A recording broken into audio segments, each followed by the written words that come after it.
Okay, ni atas sa buhatan sa Bureau of Animal Industry. National Veterinary Quarantine Service Division. Okay. Kauban Kaya na to. ng Bureau of Animal Industry. Kauban ta karon si Ma'am Adeline Pulentissima, Livestock Inspector, ug si Ma'am Wilmy Jane Gokong, Livestock Inspector. Unas tanan ma'am, mayong buntag ninyo. So mayong buntag sa tanan no. Ako dai si Wilmy Jane Digukong. Gikan sa Bureau of Animal Industry, National Division. Sir, balik ka sa kutin. Ryan, sir. Okay ra ma'am, i-edit man din nato. Okay. Sige, balik. Okay ra ma'am, i-edit man din nato ma'am. Sige, balik sa So mayong buntag sa tanan no. Ako dai si Wilmy Jane Digukong, Livestock Inspector 1, gikan sa Bureau of Animal Industry, National Veterinary Quarantine Service Division, Region 10 sa Misamis Occidental. Okay, ma'am. Mga kung ma'am kana bitong unsay gikinahanglan nato para sa pag-travel sa ato mga hayop? So, ang unang kinahanglan jud sir is dapat complete ka sa mga requirements. Ikaduha ang maong shipping permit. Hindi na mapailis. Ay, niya na lang. Sir, balik ka na lang dito sa kanang humanya pa ila sa sir din. Ako na po din ng paila. Okay. Para Ma'am. ini question na yun, sir. Tuloy-tuloy na Oo, lang. para tuloy-tuloy na lang dayon sir. Okay, ma'am. Pwede na to. Kuha na to ang imong ratings, ma'am. Si ma'am balik na, ma'am. Balik na lang, sir. Ay, mabalik ko greeting sir. Yes, balik na ratings, ma'am. Mayong buntag sa tanan no. Ako dai si Wilmy Jane Digokong, Livestock Inspector 1, gikan sa Bureau of Animal Industry. Balik sir. Sakto na sa tanan.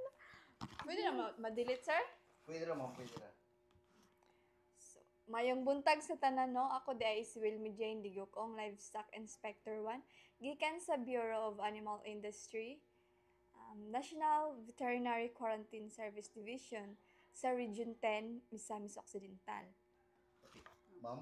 Og ako po dahil si Adeline Pulentissima sa Livestock Inspector gikan sa Bureau of Animal Industry, National Veterinary Quarantine Service Division sa Misamis Occidental.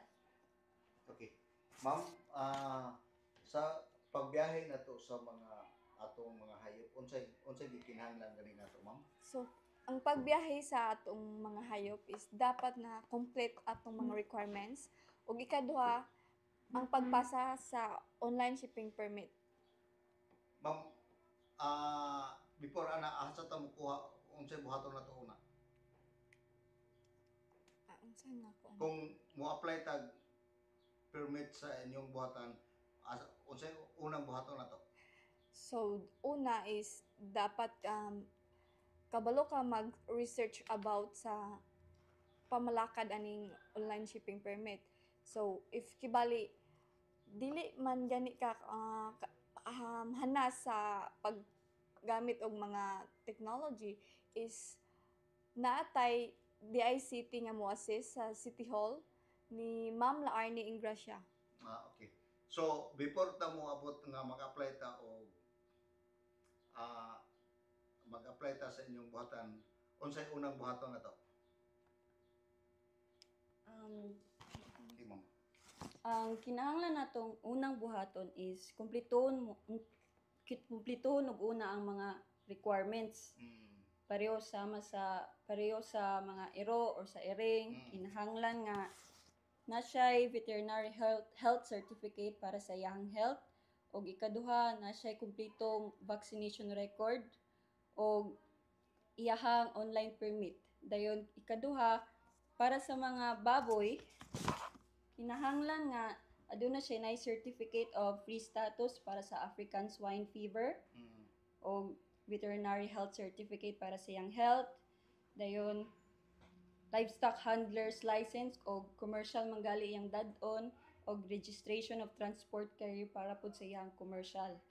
Dayon sa mga karne, mga fresh frozen or chilled newly slaughtered, kinahanglan nga na siya NMIS or meat inspection certificate or national ano to? National meat inspection ano siya? NMIS. Oh, Oo. okay ra edit. Okay, ma'am, kuan ma'am. Okay ra ma'am, edit na. Edit na to. Okay, ma'am. Sa dito ta mukuha sa city or bisan asa sa gobyerno or sa private. Sa ang atong veterinary health certificate sir is makuha either sa public veterinarian or sa provincial private veterinary.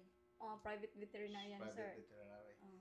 So, mo apply ta og sumukuha ko veterinary certificate, una ko mo online. Mo na ibote pasabot. Yes sir, dapat naa nakadaan So, mga requirements. Na naka-requirements. Yes, Una sir. ko mag-online. Yes sir, aya ka mag-online dayon. Okay.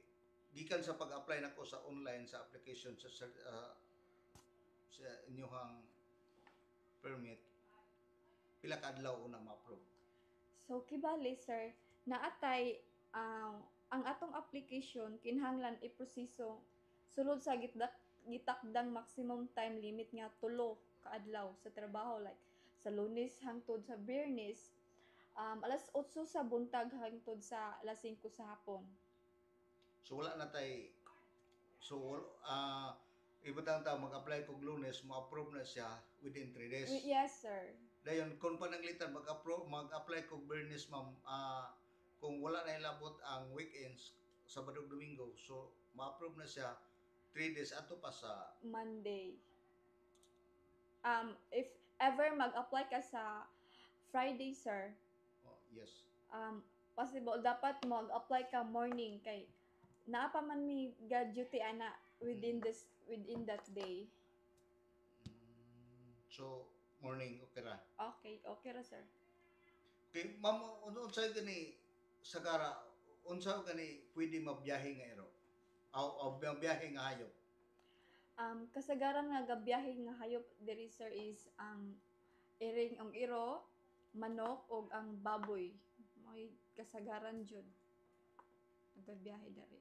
Mo sagara nga magkuan ninyo yes, sir. mag-apply og permit. Yes sir. Pero bisag unsa nga livestock basta as long as kompleto Complete lang sila. og papel, walay problema na. Requirements. Ma'am, nakahisgot ka ganiha og kuan katong sa Karne. mga karne. Oh, Apil gyapon sa inyo ha? Yes sir, gyapon na apil siya, gyapon sir. Mga produkto sa hayop sama sa mga itlog, mga karne. Mm-mm. Mm. Mag-apply gyapon mig permit. Yes sir. Bisag within Misamis Occidental lang. Yes. Within this Misamis Occidental sir is not necessary nga mag-kuan ka mag-apply Apply. ka sa permit like ang ginakuan ng jud namo sir gina-stricto is mo biyahe ka Oh, kana. Misok to Lanao, Misok to Sa laing probinsya. yes Oo. sir, laing province. Ma'am, kato bitawng kuan mag gi-check daan dir siyempre gi-check man daan diri pag abot sa laing lugar kinahanglan pagyapon i-check. If Sa na, katarungan ana. if ever man gani sir kanang inguna nga kuan dapat na kay shipping permit nga nagapamatuod is kumpleto na ka og mga requirements.